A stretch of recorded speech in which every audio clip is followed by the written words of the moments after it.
Hi guys, welcome back to Shine classes. First of all good evening to everyone. शुभ संध्या आप सभी को मेरी ओर से। बज रहे हैं शाम के 4। यहाँ पर हम मिल रहे हैं आपकी क्लासेस में कंटिन्यू कर रही हूँ। और आज का जो टॉपिक है ये आपका बाल विकास का टॉपिक है, जिसमें नाम है स्मृति एवं विस्मृति। ये टॉपिक आपका एंड होने से सेकेंड लास्ट चैप्टर है। इसके बाद आपका एक चैप्टर और बचा है। आपके जो सिद्धांत के चैप्टर थे, जितने भी टॉपिक थे, वो मैंने आपको क्लियर बताया। उससे ज़्यादा आपके डीलेट के कोर्स में फ़िलहाल नहीं आने वाला है, वो इतना इनफ है। जितनी चीज़ें ओवरऑल इम्पॉर्टेंट था, जो भी कुछ था, मैंने सारी बातें आपको एक के बाद एक के बाद एक करके बताई।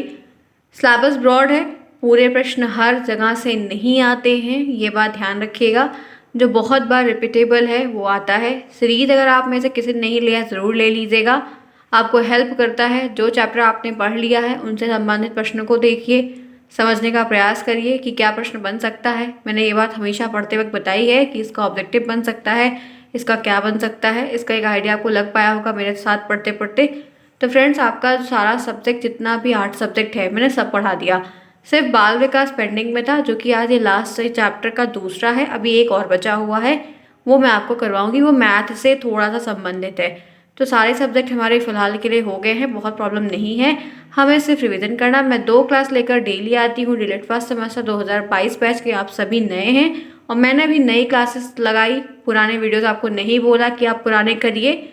सारे सब्जेक्ट भी दे रही हूँ आपको। 4 बजे शाम को क्लास मिल रही है और एक 5 बजे मिल रही है। तो डेली आपकी क्लासेस होगी, हर एक चीज़ होगी। और कोशिश करिए कि पंक्चुअलिटी बनाइए और एक जगह रिलायबल होकर कार्य करिए। जब दूसरी जगह की चीज़ें नहीं होती हैं तो आप क्यों करते हैं? सिंपल तरीके से पढ़ने का प्रयास करिए। बहुत ज़्यादा इधर उधर के चक्कर में मत पड़िए, वरना आपको नुकसान होगा। इस बात को ध्यान रखिएगा, क्योंकि सबका अपना अपना तरीका होता है। बहुत बार हुआ है, बहुत सारे बच्चे हैं जो वहाँ से आए हुए हैं, कार्य कर रहे हैं, और खुद ये चीज़ें हुई हैं। तो ध्यान से एकदम अलर्ट के साथ कार्य करिएगा, ठीक है। चलिए आइए बात करते हैं कि आपका सीडीपी का है। आप जुड़े हैं शानिका के साथ। लाइक शेयर सब्सक्राइब बिल्कुल ना भूलें। कोई प्रॉब्लम होती तो पूछिए। पोल के क्वेश्चंस मैं आपको करवाती हूँ, मैं आपको सारी चीज़ें एक्स्ट्रा देती हूँ। तो इसलिए कोशिश करिए कि पंक्चुअलिटी और लॉयल्टी को मेंटेन करिए, जो कि एक बहुत अच्छी चीज़ है, ठीक है फ्रेंड्स। चलिए फिर स्टार्ट करते हैं आज की क्लास।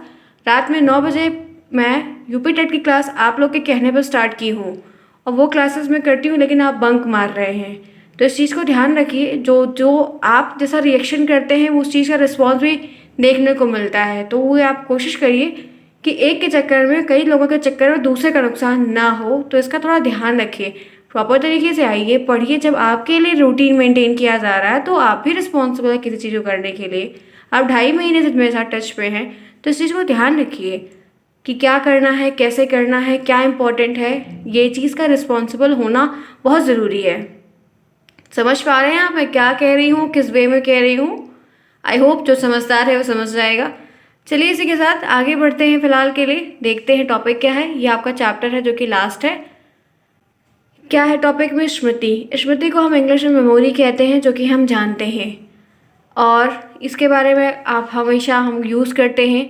तो कोई बहुत ज़्यादा दिक्कत की बात नहीं, सिमिलर एक सिंपल सा टॉपिक है। आइए जानते हैं प्रश्न बनेगा, स्मृति किसे कहते हैं, स्मृति क्या होती है। यहाँ पर है, स्मृति एक मानसिक क्रिया है। ये एक मेंटल एक्टिविटी है।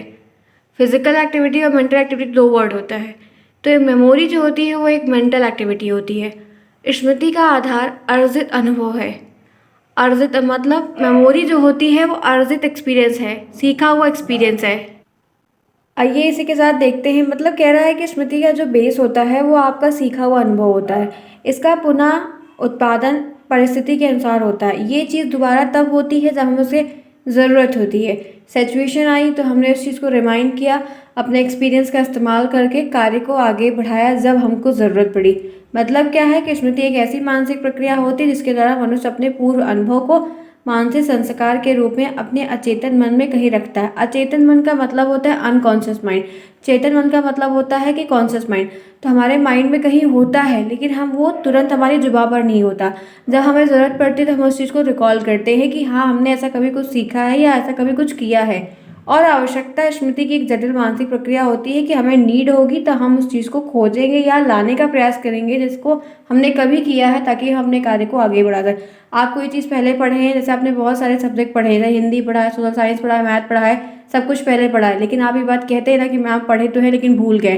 तो कहीं ना कहीं हमने पढ़ा है, उस नाम से हम जानते हैं, अवगत हैं, लगाया है, किया, एग्जाम भी दिया, लेकिन प्रेजेंट टाइम हम उस चीज़ को भूल गए हैं। तो वो ही चीज़ हुआ कि हमने पुराने एक्सपीरियंस से जब ज़रूरत पड़ रही तो हम उस फॉर्मूले को, मैथ के फॉर्मूले को, साइंस के फॉर्मूले को, उसी ग्रामर को हम फिर बैक करके खोज रहे हैं। तो यही है आपका सीखा हुआ अर्जित अनुभव। क्लियर? आई थिंक आप समझ पाए होंगे कि ये क्या बातें हैं। अब कुछ लोगों ने इसकी परिभाषाएं भी दी हैं, जैसा वुडवर्ड साहब ने बोला है कि पूर्व में पूछे गए ज्ञान का प्रत्यक्ष उपयोग ही स्मृति है। इनकी परिभाषाएं इंपॉर्टेंट है, ध्यान रखिएगा कि जो हमसे पहले प्रश्न पूछे गए थे वो प्रत्यक्ष रूप से स्मृति के लिए बहुत ज़्यादा ही महत्वपूर्ण है। साउथ ने कहा है, इन्होंने बोला स्मृति एक आदर्श पुनरावृत्ति होती है, ये एक आइडियल रेपिटेशन होता है कह सकते हैं, जिसको हम दोबारा से जरूरत पड़ने पर परिस्थिति के अनुसार याद करते हैं और कार्य को आगे बढ़ाते हैं। मैकडूगल ने बोला स्मृति से तात्पर्य अतीत की घटनाओं की कल्पना करना, मतलब जो हमारे पास में कभी हो चुका है उन घटनाओं को, उन चीज़ों को ध्यान में रखना, कल्पना करना और इन तत्वों की पहचान लेना कि अतीत के तत्व है, मतलब फिर दोबारा से उस चीज़ को याद आ जाना, हमें फिर से उसका इस्तेमाल कर पाए, तो वही है हमारी मेमोरी जो हम यूज़ करते हैं। रावण ने बोला अपने अनुभव को संचित करके रखना, मतलब कहीं स्टोर करके रखना और उनको प्राप्त करने के कुछ समय बाद ही चेतन के क्षेत्र में लाने की जो शक्ति हमें होती है उसको हम स्मृति कहते हैं। यानी कि हमारे जो सारी चीज़ें हमारे दिमाग में, हमारे सबकॉन्शियस माइंड में जो वर्क नहीं कर रहा है इस वक्त, उसमें बैठी हुई है, रखी हुई है कहीं ना कहीं, और हम जब हमें ज़रूरत पड़ रही तो हम उस चीज़ को जाकर लेकर आ रहे हैं, याद कर रहे हैं, सोच रहे हैं कि हमने ऐसा कब किया था, क्या किया था, हम भूलते कभी कभी। हम बहुत सारी चीज़ों को देखे हैं, किए, लेकिन उसका नाम भूल जाते हैं क्योंकि वो हमारे दिमाग में तो पूरा सब कुछ है लेकिन उसका नाम हमें नहीं याद आता है करंटली। ठीक है, चाहे वो किसी व्यक्ति का नाम हो, चाहे किसी पिक्चर का नाम हो, चाहे कुछ भी हो, बहुत सारी चीज़ें ऐसी होती है कि एकदम जुबान पे रहता है बट हमें एग्जैक्टली वो नाम नहीं याद आता है। तो कहीं ना कहीं उसको जब याद करके बताते, हो सकता है 5 मिनट बाद आ जाए तो हम कहते हैं अरे अरे याद आ गया, याद आ गया, ऐसा बोलते हैं कि नहीं। तो वही चीज़ है कि आपके अचेतन मन में वो चीज़ है, लेकिन जब ज़रूरत पड़ रही है तो आप उसको खोद कर, निकाल कर बाहर फिर ले आके अपने कार्य को अपनी आवश्यकता के अनुसार कार्य कर रहे हो। ठीक है, क्लियर? समझ में आई? मेमोरी क्या है? एक मानसिक क्रिया है, सिंपल सा। आगे बढ़िए, स्मृति के प्रकार भी बताते हैं आपको। तो देखिए बहुत सारे प्रकार होते हैं। एक है स्थायी स्मृति। स्थायी का मतलब परमानेंट होता है, जो फिक्स्ड है, सर्टेन है।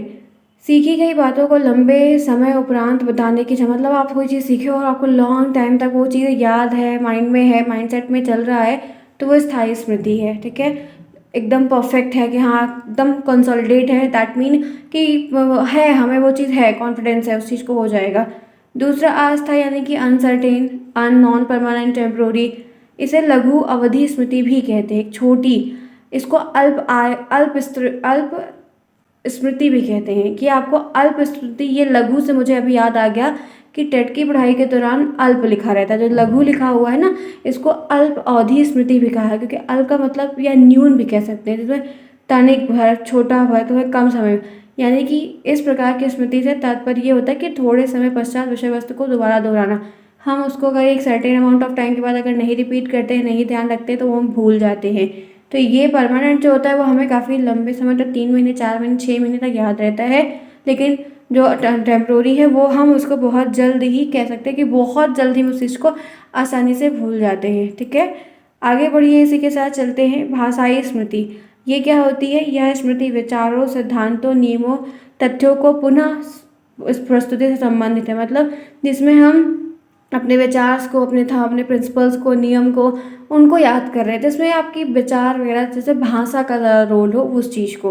रटंत स्मृति, याद कर रहे हैं, इस विषय में वस्तु को बिना अच्छी तरह से समझे हम उसको धारण कर रहे हैं, पुनः उसको याद, रटंत विद्या है, याद करने में दिमाग लगाए हुए हैं, तो वो चीज़ें हैं।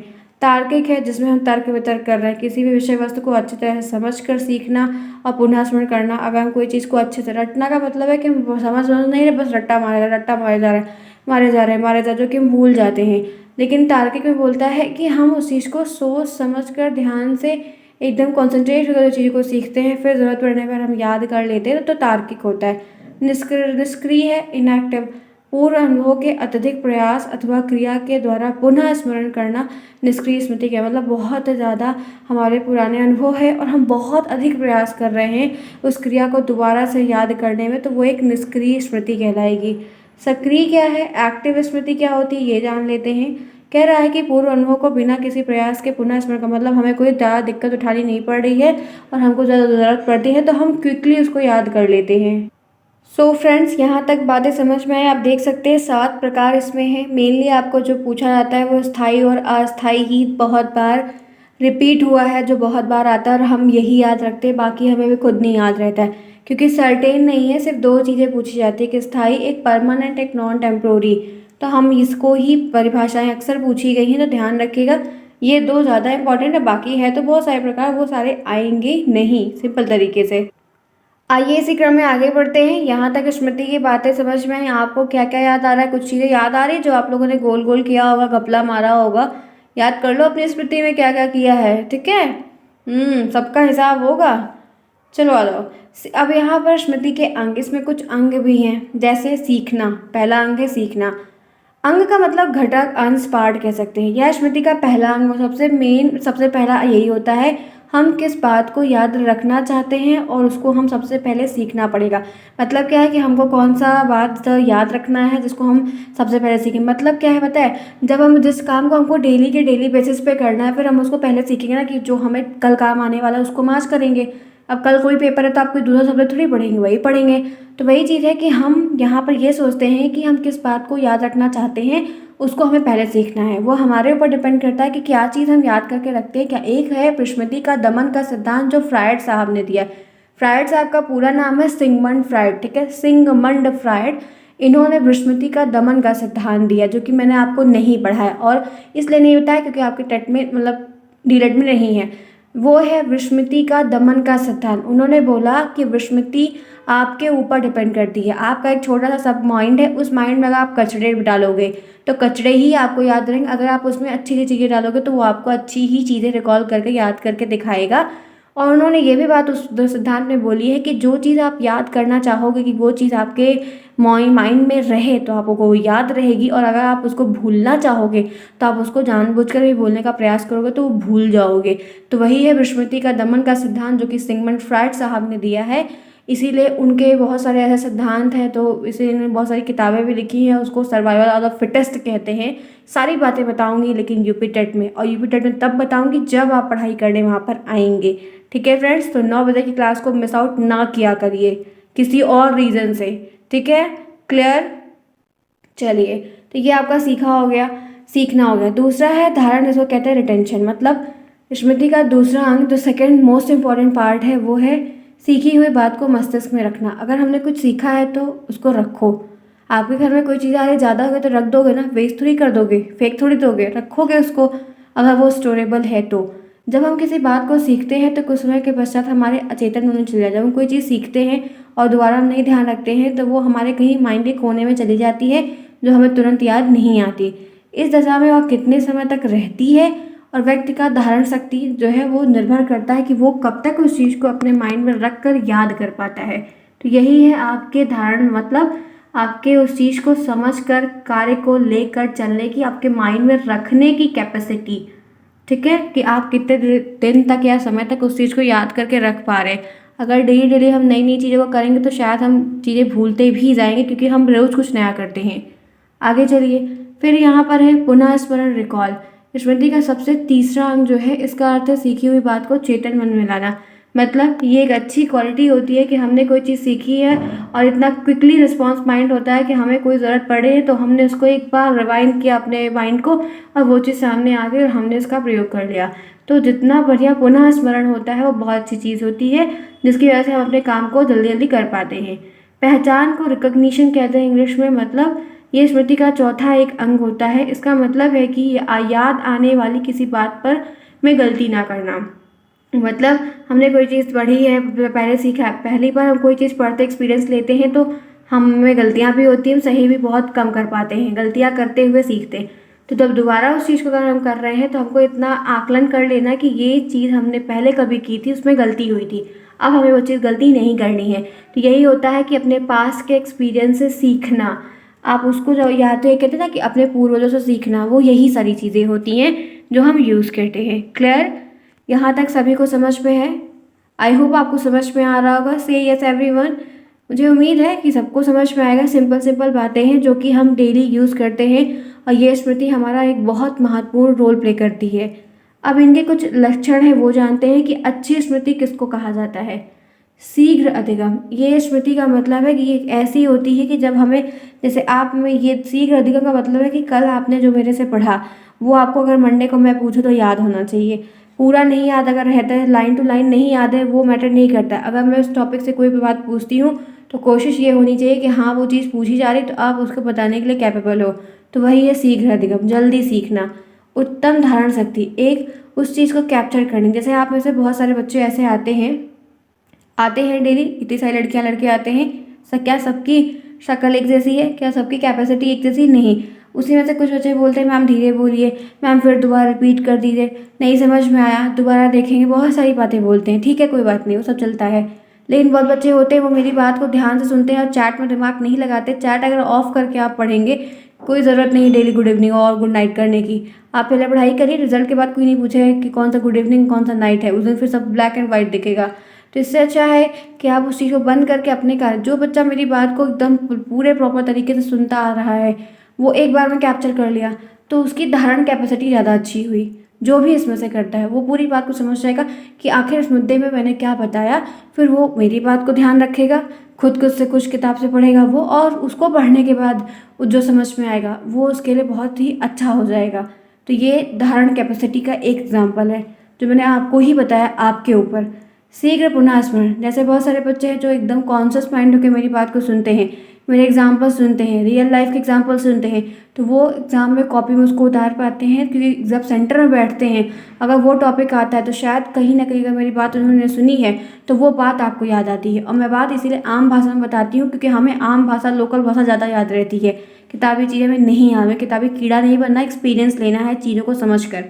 शीघ्र पहचानना, जल्दी रिकग्नाइज करना, अच्छा ये चीज़ है, इसके बाद ये, इसके बाद ये, जल्दी जल्दी पहचानने का कैप्चरिंग पावर अच्छी होना। अनावश्यक बातों को भूल जाना, जिस चीज़ का यूज़ ना हो, लाइफ में कोई काम ना हो, वो आपके दिमाग में फालतू में घूम रही है, कुछ और आपको सीखने नहीं दे रही, तो उस चीज़ को भूलना ही बेहतर है, आप उसको भूल जाओ। उपयोगिता और कार्य, वही चीज़ को दिमाग में लेके आओ जिसकी उपयोगिता हो। उपयोगिता ना हो तो जिसमें दिमाग नहीं बढ़ाना चाहिए, जो कोई मतलब नहीं है वो आपके दिमाग में फालतू में एक छोटा सा जगह ले लेगी। इतना बड़ा सा घर बनवाया है, ठीक, यहाँ पर कबाड़ रख लो, एक यहाँ पर स्टोर रूम रख लो, यहाँ पर ड्राइंग रूम बना लो, यहाँ पर किचन बना लो, यहाँ पर वॉशरूम बना लो, बेडरूम बना लो, ठीक है। ये हॉल है, अब इस हॉल में थोड़ा सा इनका कचरा, थोड़ा उनका कचरा, फिर इसका कचरा, उसका कचरा, तो घर घर नहीं कबाड़ हो जाएगा, कबाड़ खाना हो जाएगा। फिर तो कुछ दिन यहाँ पूरा हॉल भर गया तो छत पे रखो, छत भर गया तो कमरे में रखना शुरू करो। ऐसा थोड़ी होता है। हम गंदगी को निकालते हैं, घर से कूड़ा बहाते हैं, किचन का वेस्ट फेंकते हैं, और कोई कचरा होता है, झाड़ू लगती है, पोछा लगता है, गंदगी फेंकी जाती है कि नहीं फेंकी जाती? फेंकते हैं ना। तो वही चीज़ है कि आप अगर अपनी उन्हीं चीज़ को उपयोगिता में ले आओ, उन्हीं चीज़ को पढ़ने का प्रयास करो, उन्हीं पे बातें करो जो आपके यूज़ की हो।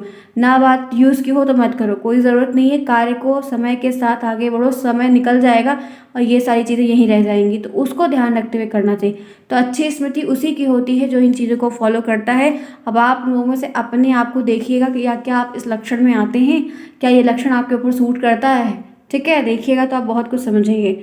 अब यहाँ पर एक पॉइंट है स्मरण करने की विधियाँ। आखिर क्या क्या तरीके हैं जो आप इस चीज़ को याद कर सकते हो, क्या क्या कर। तो पहला है पूर्ण विधि।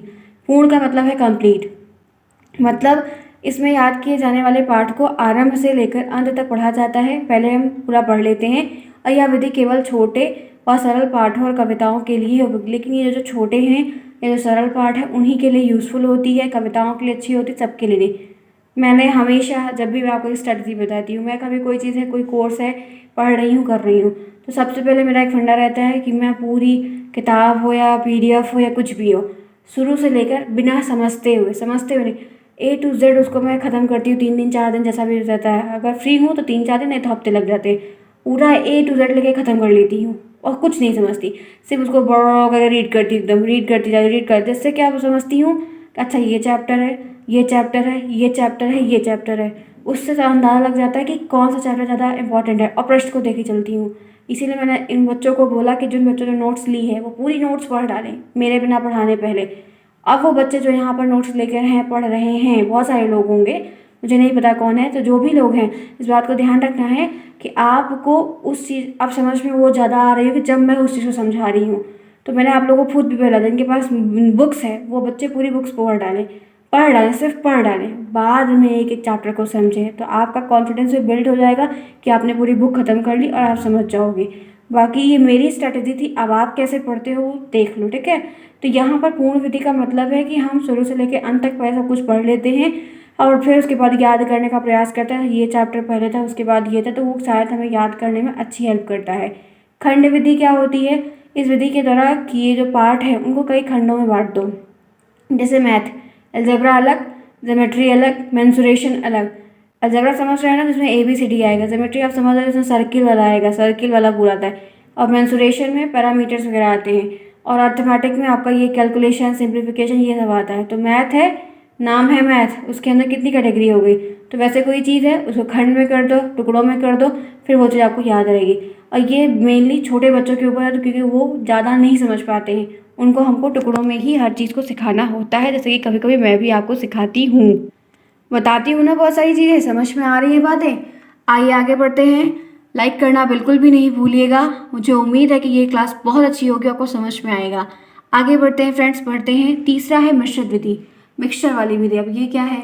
इसमें पूर्ण और खंड विधि को साथ साथ प्रयोग किया जाता है और पहले पूरे पाठ को पढ़ाया जाता है, फिर पाठक को खंड में डिवाइड, पहले पूरे लेसन को एक्सप्लेन करेंगे, फिर उसको टुकड़ों में डिवाइड करेंगे। तो कहीं कहीं मेरी वाली जो स्टडी नहीं चुरा दिए हैं लोग। चलो, प्रगतिशील विधि क्या होती है? इसमें पाठ को कई खंडों में डिवाइड कर लेते हैं और सर्वप्रथम पहले खंड को पढ़ा जाता है, फिर उसके साथ दूसरे को छोड़ दिया जाता है, फिर दूसरे के साथ तीसरे।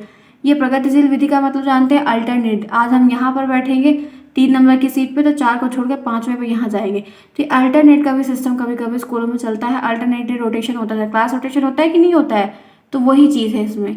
आगे बढ़िए। अनयुक्त विधि, इसमें पाठक को थोड़े थोड़े अंतर और समय के बाद याद कराया जाता है, याद किया जाता है। 1 मिनट का भी हो सकता है, 24 घंटे का भी हो सकता है। यह विधि स्थायी स्मृति के लिए सबसे अच्छी होती है। अनियुक्त विधि में क्या होता है कि समय दिया जाता है और समय समय के बाद इसको याद किया जाता है कि अच्छा इतना समय हो गया है, अब इतने के बाद रिपीट कर लो। सक्रिय विधि, इस विधि में पाठ को बोल बोलकर, एक्टिव मतलब वही मधुमक्खी की तरह भिन भिन भिन भिन भिन भिन भिन भिन भिन लगाए रहो और याद करो, ठीक है। आगे चलो। ये मधुमक्खी का जो कॉन्सेप्ट है ना, ये ऐसे ही बोला गया था, कुछ लोगों ने बोला था किसी और को, तब से दिमाग में बैठ गया है कि सडनली आके बोला कि अरे मधुमक्खी का छत्ता लग गया है क्या। तो आई वाज शॉक, यार ये किसको कोई बोल रहा है।